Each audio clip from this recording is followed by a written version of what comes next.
Ce vendredi, dans le port de Lomé, la star du jour, c'est un câble acheminé depuis le Portugal. Mais ce n'est pas n'importe quel câble. Il s'agit du câble sous-marin pour Internet baptisé Equiano et déployé par Google. Il doit arriver jusqu'en Afrique du Sud fin 2022. Objectif pour la firme américaine, rendre Internet plus accessible sur le continent africain. Avec Equiano, nous apportons 20 fois plus de capacité de réseau que le câble précédent dans la région. Aujourd'hui, en Afrique subsaharienne, nous avons environ 300 millions de personnes en ligne et environ 700 millions qui n'ont pas vraiment accès à Internet. Notre objectif est de rendre accessible Internet à plus de personnes. Equiano a été accueilli en grande pompe par les autorités togolaises. Le président de la République Faure Gnassingbé a même visité le bateau d'acheminement du câble.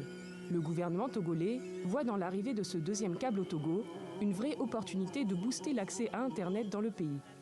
Lomé possédait jusqu'alors un seul câble, opéré par la société de téléphonie Togocom. L'État envisage un déploiement d'un réseau de distribution de fibres optiques sur les réseaux électriques moyenne et basse tension afin de garantir que chaque ménage togolais électrifié ait un accès à l'Internet très haut débit à des coûts extrêmement abordables.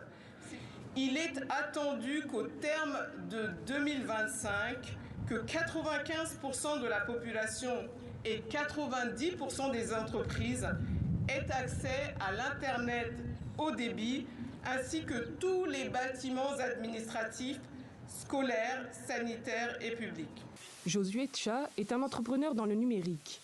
Il travaille dans une société qui propose des solutions de finances digitales, dont du service bancaire par WhatsApp. Comme beaucoup de Togolais, il salue aussi l'arrivée d'Equiano. Mais selon lui, pour que son impact soit visible, il faudra que les fournisseurs d'accès à Internet acceptent de baisser leurs coûts. Donc avec 200 francs, on a à peu près 60 ou 110 mégaoctets.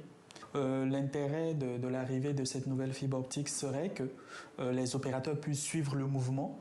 À l'arrivée du câble sous-marin, le gouvernement togolais espère d'ici 2025 une baisse de plus de 14% du coût d'Internet.